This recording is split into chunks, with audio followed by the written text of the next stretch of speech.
Sunday, August 27th, 2023.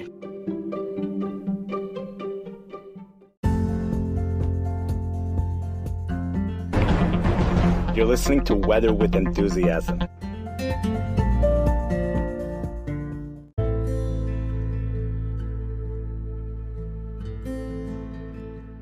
A sizzling hot heat dome that penetrated the Midwest last week has gone back to the Southwest. This heat dome will be returning. Believe it or not, this is totally amazing. Heat dome returns for Labor Day weekend. The One Weather app is forecasting a high in the Chicago area in the low to mid 90s on Labor Day. It's forecasting a high of 105 for Chicago on Tuesday. European computer model shows a lake cold front moving through the Chicago area Tuesday afternoon, dropping temperatures from the mid 90s into the mid 80s. This is again Tuesday, September 5th, the day after Labor Day. But temperatures in the mid and upper 90s, highs from 95 to 100 degrees across much of the rest of the Midwest, and even in Chicago, peak high temperatures well into the 90s before that front moves through. The question is, where is the One Weather app getting its information from? And the answer to that is the GFS computer model, which shows temperatures ranging from 105 to 115 across the entire Midwest, even the northern states. So the next question is, well, we know the European computer model is more accurate. Why would it rely upon the GFS model? And an answer to that is that some say that when it comes to forecasts that are this far out, 10 days out, it's actually the GFS model that is more accurate. Now, the reason why there's been, in general, this entire summer, there's been a 10 and 15 degree difference between the GFS and the European computer model is all due to the humidity. The European computer model, it's really been getting the humidity more accurate. And when you have high humidity, it absorbs much of the heat. Therefore, the temperatures are reduced. The GFS model sets up these cities for a scenario where there is not much humidity, where dew points have dropped into the 50s. Therefore, they have been forecasting throughout this entire summer. Within this heat dome, temperatures have been forecasted to go well into the hundreds and even the 100 and teens. So the question is like this. Is there any reason to flip back to the GFS model from the European model? Is there any reason to say that the dew points are going to drop for the beginning of September? And I'm going to quote something from what Tom Skilling has said. Meteorologist Tom Skilling, he's a chief meteorologist here in the Chicago area for WGN. And he has said that it is not uncommon to find that in the Chicago area, the first week of September, the temperatures are actually hotter than they were in August because the corn crop has already been harvested.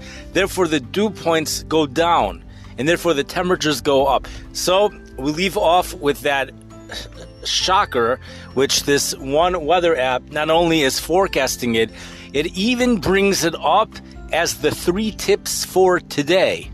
It's saying today, meaning this is already part of its official 10-day forecast cycle. It is not considering this some far-fetched thing out into the future. This weather app is considering it part of this cycle. So tip number 1 is stay calm and cool. It will be much hotter next Tuesday with a temperature of 105. What will the temperatures actually be?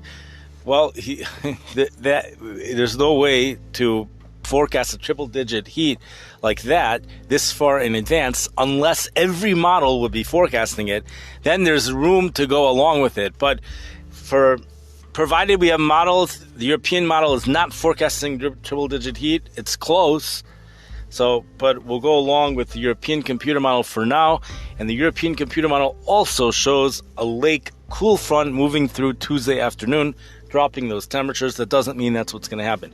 The bottom line is that places at least out in the main Midwest should be prepared for a hot and humid Labor Day weekend. The Chicago area, it looks like we're on the border of that heat dome, and we will see initially Friday and Saturday heat and humidity probably will continue, and we have forecasts with temperatures in the 90s for Monday and even Tuesday for the holiday weekend, for the Labor Day weekend. Stay safe. I wish everybody a wonderful week.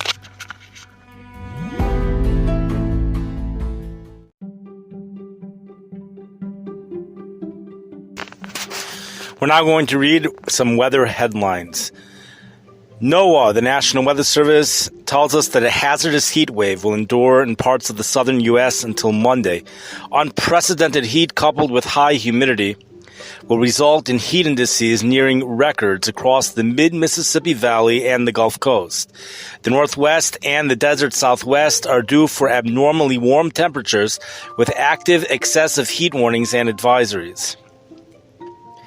Fox 35 Orlando tells us that a depression strengthens to a tropical storm, Idalia, Idalia, and that heads to Florida. Tropical Depression 10 has strengthened into Tropical Storm Idalia, whatever the name is, with winds of 40 miles an hour. Idalia is expected to become a hurricane over the Gulf of Mexico, posing threats of storm surge, heavy rain, and hurricane force winds to Florida's Gulf Coast and Panhandle as early as Tuesday. The National Hurricane Center advises having a hurricane plan in place. NOAA, National Weather Service, tells us there will be scattered showers and thunderstorms today across the mid-Atlantic, the Southeast, and the Gulf Coast regions. A slight risk of excessive rainfall with flash flooding potential is declared for the Carolinas, Georgia, and Alabama. The most intense precipitation will fall from North Carolina through northern Georgia to the central Gulf Coast. NBC Los Angeles tells us that an intense weekend heat persists in Southern California, nearing record highs. A heat advisory from Monday to Tuesday at 8 p.m. covering the Los Angeles region. Temperatures are expected to surpass 100 degrees, while downtown Los Angeles will see temperatures above 90 degrees. The hot and dry weather will elevate wildfire risk inland until Wednesday. National Weather Service tells us Category 1 Hurricane Franklin brings East Coast surf risk. Franklin in the Atlantic Ocean strengthened into a Category 1 hurricane on Saturday. It will bring surf and rip currents along the East Coast next week. It maintains wind speeds of 90 miles an hour and a movement rate of 8. It will escalate into a significant Category 3 hurricane by Monday, navigating between the U.S. coast and Bermuda. AP News tells us that forecasters are warning of flash flooding and landslides across the eastern Yucatan Peninsula, western Cuba, and Florida due to a possible hurricane. Florida Governor Ron DeSantis declared a state of emergency Saturday. The system could produce a dangerous storm surge, heavy rain, and strong winds on Florida's Gulf Coast and Panhandle by midweek. National Weather Service confirmed that 9 tornadoes struck northern Ohio and severe weather from Thursday night into Friday morning. These tornadoes ranged in severity from an EF0 to the EF2. 2 EF2 tornadoes boasting winds of 115 to 120 miles per hour, along with 6 EF1 tornadoes and 1 EF0 tornado were documented. Expect lower humidity and cooler fall-like temperatures today. And that storm outbreak was a result of the heat dome. Fox 5 Atlanta tells us that Tropical Depression 10 is set to impact the southeastern U.S. early next week. It could make landfall on Florida's west coast by Wednesday and then head across Georgia and the Carolinas. Georgia faces direct impacts on Wednesday through Thursday, while heavy rainfall might lead to flooding from Monday to Thursday, even if the system bypasses the region. AP News tells us that record blaze Dallas hits 110-degree highs. Another record-setting day of high temperatures hit the Dallas-Fort Worth area Saturday. Temperatures in the area reached 110 degrees, breaking by 4 degrees the previous record for the state that was set in 2011. For the Dallas area, which has had 9 record-high temperature days before Saturday, slightly cooler temperatures are expected. WTUG tells us that Alabama braces for severe storms until Monday. According to the National Weather Service in Birmingham, Alabama, a couple of storms could turn severe in the afternoon and evening hours on Sunday and Monday due to an approaching front. Large parts of central Alabama can expect damaging winds of up to 60 miles per hour and hail size of quarters, both on Sunday and on Monday. Stay safe. I wish everybody a wonderful day.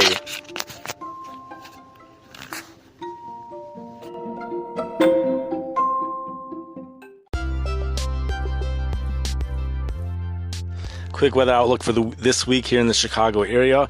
It's today's Sunday, August 27th. We have cooler air from Canada that is currently over the area. Temperatures are in the 70s. Winds are going to become south tomorrow, southeast to south ahead of our next cold front. Temperatures will warm slightly into the mid, maybe even upper 70s. Then the next cold front moves through sometime on Tuesday. There's a chance there could be a shower along that front. The cooler air behind the front moves through Tuesday night and into Wednesday. High temperatures a little bit cooler, highs only in the low 70s.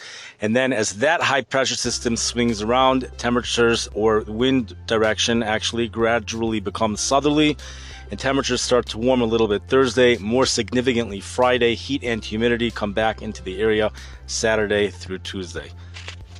We spoke about the possibility of the main heat dome making it into the Chicago area over Labor Day weekend, bringing a return of 90s with high humidity and high heat indices.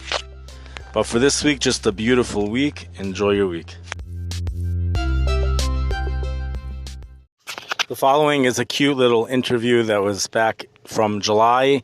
But it wasn't today, but it's cute anyway, so I put it in. It's only 1 minute long. Maybe we'll have an updated one from an interview for today, also 1 minute long, but enjoy. It's only 1 minute. Hey, Sosav, you're going to tell us what the weather is, okay? Hey, Sosav, you're in Chicago right now.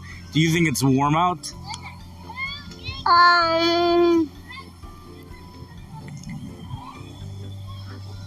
Cold warm. Cold warm? Yeah, it means that it's a little warm, but it's a little cold. It's a little warm, but a little cold. Was it hot yesterday or Friday? Was it hot on Friday? Yeah. Yeah? What did you do Friday? How do you know it was hot?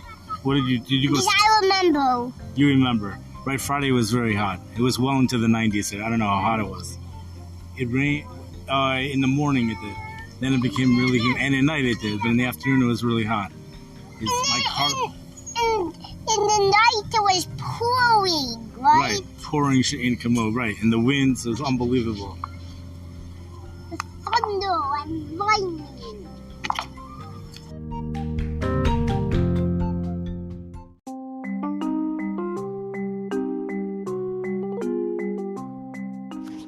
You've been listening to the podcast Weather with Enthusiasm.